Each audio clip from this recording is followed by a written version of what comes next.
आज आपण आलो आहोत मेहकर येथे. आज आपल्यासोबत आहेत हसन गवळी, जे एक सामाजिक कामाच्या दृष्टिकोनातून त्यांचं एक चांगला वर्चस्व राहिलेलं आहे आणि एक त्यांची मेहकर शहरामध्ये एक चांगली ओळख आहे. आज आपण त्यांच्याशी बोलणार आहोत. हसनभाई, महाराष्ट्र टुडे न्यूज चॅनलमध्ये तुमचे स्वागत आहे. तुम्ही बरेच वर्षापासून एक मेहकर शहरामध्ये एक सामाजिक काम करत आहात. एक आंदोलन सम्राट म्हणून तुमची एक ओळख आहे. आता मेहकर नगर परिषदची निवडणूक आहे. त्या निवडणूक संदर्भात आपण थोडक्यात बोलणार आहोत. आता मेहकरमध्ये चौरंगी लढत अशी दिसून येते, याच्यावर तुम्ही काय बोलणार? चौरंगी लढत कोणत्या कारणांना नजर येते तुम्हाला? नाही, आता कसं आहे माहीत आहे का, आता उभाटाचे उमेदवार आहेत, शिंदे गटाचे उमेदवार आहेत, तिसरे काँग्रेसचे एक उमेदवार आहेत, अनेक त्याच्यात BJP बी आहेत. अशी चौरंगी लढत येते. याच्यातून कोण पुढं राहणार आणि कोण मागं राहणार असं तुम्हाला असं वाटते का?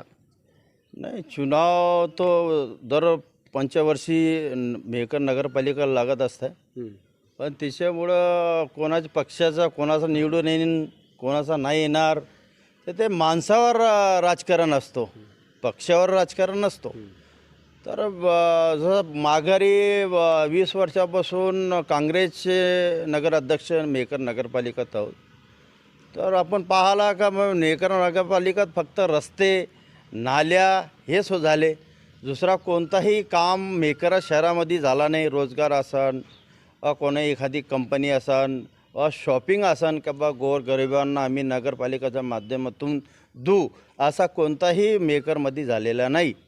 राहिलेली गोष्ट दुसरी का बा उमेदवार उभा आहे, तर तिघा उमेदवारातून लढत फक्त शिवसेनामध्ये व शिंदे गट व उद्धवसाहेब बाळासाहेब ठाकरे या गटावरच लढत आहे. काँग्रेस कुठल्यामध्ये लढतमध्ये नाही आहे.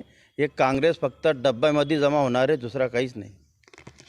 असं का असं वाटतं तुम्हाला का काँग्रेस डब्यामध्ये जमा होणार म्हणून? पूर्ण देशामध्ये काय झालं यांचं? नाही, आपण तर स्थानिक लेवलचं मेहकरचा विषय समजा चालू आहे आपला.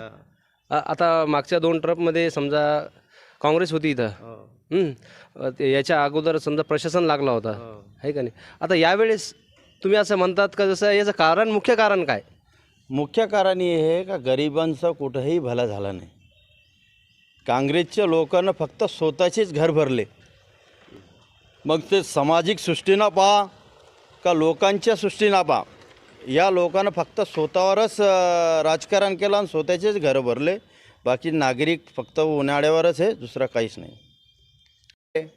आता तुम्ही प्रभाग क्रमांक 5मधून अर्ज अपक्ष म्हणून अर्ज तुम्ही भरलेला होता. माघार का घेतला तुम्ही, याचं कारण काय? माघारी यासाठी घेतलेलं आहे, आपल्या जवळ ना विकास करून आपण पैसे कमवलेले आहे, ना रस्त्याचं काम करून बोगस काम करून पैसे कमवलेले आहे.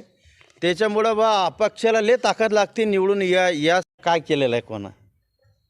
आता येणारा काळ हा दाखवणारच. नाही, हे बस जसं आता मी मुस्लिम समाजाचा आहे, मला माहीत आहे मुस्लिम समाजाचं सामाजिक काम करताना मला माहीत आहे मुसलमानाला किती त्रास होत आहे.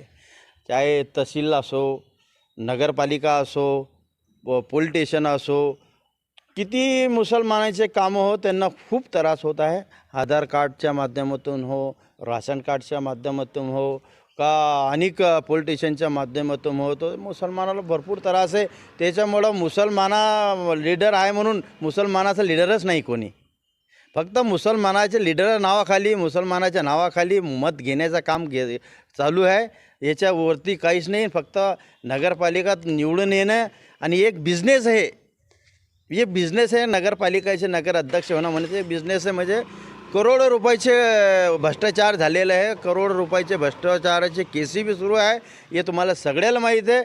मी कोणाचं नाव घेत नाही आणि न मी कोणाचा उल्लेख करायचा, पण तुम्हाला सगळ्याला माहीत आहे कुठं कुठं काय काय प्रकरण सुरू आहे आणि कोण कोणाच्या गोदीत बसलं आहे सगळ्याला माहीत आहे. आता मागच्या काळामध्ये असं वाटते का तुम्हाला विकास झालेला आहे म्हणून?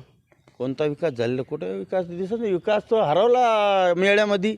त्याची माय पाकती पोलीस स्टेशनमध्ये रिपोर्ट द्यायला का बाबा विकास हरवला जत्रामध्ये म्हणून. असं का? आता नगर अध्यक्षपदासाठी आता काय आव्हान करणार तुम्ही जनतेला? मी जनतेला हेच आवाहन करणार आहे, ना हिंदू ना मुसलमान, हम हे एक देशवासी. त्याच्यासाठी आम्ही एक भाईचारा दाखवा. आम्ही आतापर्यंत काँग्रेसच मतदान केलेलं आहे. और काँग्रेसचे लोक असं म्हणतात का काँग्रेस आहे म्हणून मुसलमान आहे. नाही, मुसलमान स्वतःच्या भरोश्यावर आहे, कोणाच्या तुकड्यावर पलत नाही, कोणाच्या आशीर्वादानं पलत नाही. मुसलमान स्वतःच्या भरोश्यावर जगता आहे, हे सगळ्याला माहीत आहे. राहिलेली दुसरी गोष्ट, किशोर माणूस असा आहे व्यक्ती जमिनीतला, ते रात्री असो बेरात असो, चाहे कोणताही धर्माचा असो, ते दौडून जातो. ते आपण पाहतो तेव्हा शिंदे गट और उद्धव बाळासाहेब ठाकरे एकमध्ये होते तर ते जास्त इंटरफेअर करत नव्हते, पण तर ते वायली झाले. मात्र एक माणूस असा होता का सगळ्यांना लढत होता, कोणताही त्याचा उमेदवार नाही, कोणताही आमदार नाही, तर पण लोकांसाठी ते धावत होते, काम करत होते. तर जमीनमधला माणूस आहे. त्याच्यामुळं त्यांची अशी सूचना आहे का बा मी मेकरमध्ये भरपूर कामं करणार. तुमचा अतिक्रमचा मुद्दा आहे, अतिक्रममध्ये ते लोक राहतात, त्यांना आम्ही एखादे नगरपालिकेच्या माध्यमातून जागा घेऊ आणि त्यांना कायमस्वरूपी आम्ही जागा उपलब्ध करून देईन, असा त्यांचा विचार आहे. आज आपल्यासोबत होते सामाजिक कार्यकर्ते हसन गवळी. आज त्यांनी आपल्या चॅनलच्या माध्यमातून मुलाखत दिली. आता येणाऱ्या काळामध्ये काय होते हे नक्कीच आपण पाहू. Maharashtra today news channel, Mehkar, Buldhana.